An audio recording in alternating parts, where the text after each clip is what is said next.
Hello bachon, let's read the question. The question says the rate constant of a reaction depends upon option A temperature, option B activation energy, option C is a catalyst, and option D concentration of reactants and products. So first of all, let us check the key concept of the question. The key concept of this question is what is rate constant. So when we write the rate law, तो उसमें हम क्या लिखते हैं कि rate is proportional to the concentration of the reactants and the products. And suppose ये reaction है A plus B is giving products, तो जो हमारी रेट है वो डायरेक्टली प्रोपोर्शनल होती है to the concentration of reactants and products, और एक्स और वाई जो है यहाँ पे order of the reaction show करें कि how the rate is getting affected by the concentration of reactants and products. तो और यहाँ पे अगर हम ये प्रोपोर्शनलिटी के साइन को हटाएंगे तो एक कांस्टेंट प्रोपोर्शनलिटी कांस्टेंट लेना पड़ेगा के। ये जो के होता है that is only known as rate constant, ये हमारा होता है रेट कांस्टेंट। और यहां से हम देख सकते हैं कि rate constant K is equals to rate divided by concentration of the reactants.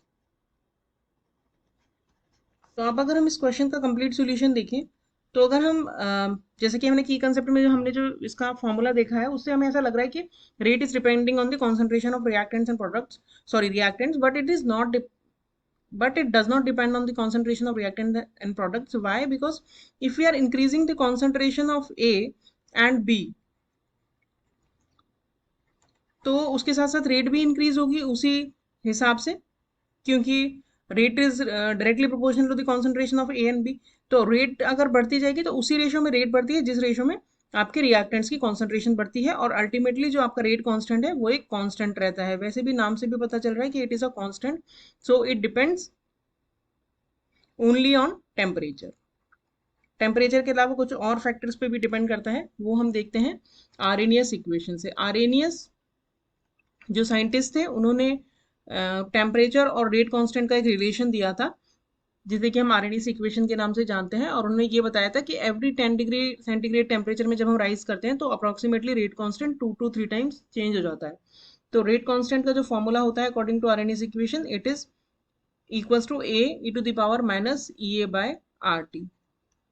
तो यहाँ पे से अगर हम देखें तो जो रेट है ये टेम्परेचर पे और एक्टिवेशन एनर्जी पे डिपेंड करती है। तो जैसे जैसे हम टेम्परेचर बढ़ाएंगे ऐसे वैसे रेट कांस्टेंट की वैल्यू बढ़ती जाती है, और जैसे जैसे हम एक्टिवेशन एनर्जी को कम करेंगे वैसे वैसे भी रेट कांस्टेंट की वैल्यू बढ़ेगी।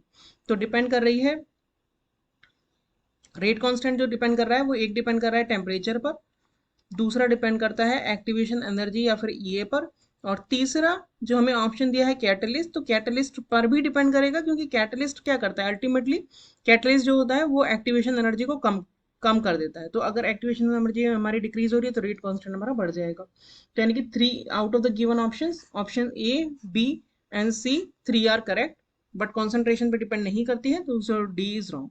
सो hope you understood the solution well, thank you.